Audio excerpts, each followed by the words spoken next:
in preparing for this interview, I didn't realize this, but one of your favorite books is Chesterton's book on St. Thomas Aquinas, The Dumb Ox, right?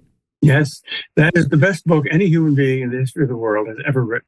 I haven't read that, and I will, but it's about, the philosopher and the champion of common sense, which is really important these days.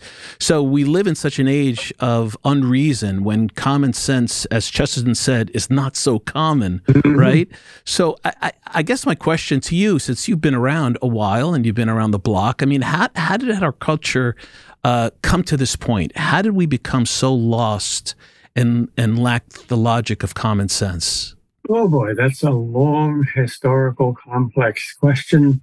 The answer to that is read my 4 volumes. But there's a more important question whose answer is simple. How do we reestablish common sense? How do we get out of this mess? The answer is ignore the experts. Be honest. Consult your heart. You've got common sense. You've got basic logic. It's ingrained in us.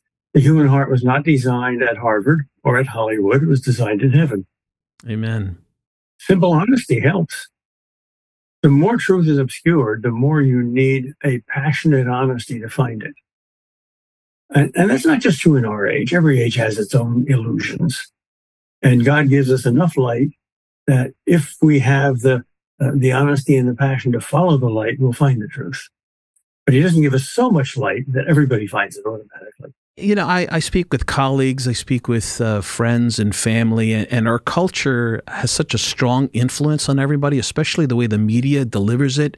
The media delivers content as it were fact. So I guess my question to you is that do people really, they don't understand a philosophical grounding, like how to really think logically with philosophy as a context. Can you share how someone could start thinking within that framework?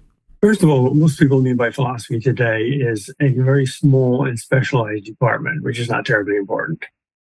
I could not name for you a single living human being who is a great philosopher, who I am assured will be well known a century or two from now. But there's another sense of philosophy that's much more normal and human and common and instinctive, and that's just honest use of reason to find the truth. So we're all philosophers. Cicero, a great old Roman philosopher, said, if you say that you don't do philosophy, that's philosophy. It's bad philosophy.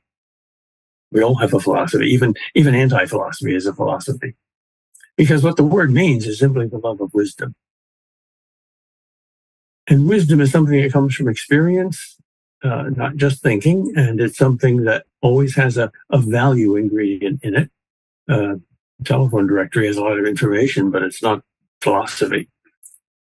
And we all want that. We all need that. The question is, do we trust the media or do we trust our own heart? Like you had shared, you think that, you had said that we're all philosophers at heart, but I think there really lacks that ability of recognizing that we have the ability to reason, but most people don't, are shunned or distracted with the culture and what they believe to be the truth. There's 2 aspects to that. One of them is skepticism, which is a doubt that I could ever find the truth. That can be simply humility. The other is relativism, which is the opposite. It's a kind of dogmatic attitude that my truth is the truth. That's deadly. My favorite sermon of all time is the 4-word sermon that God preached to St. Catherine in a vision. He said, there's only 2 things you need to know. Number 1, I'm God. Number 2, you're not. We keep forgetting that second thing.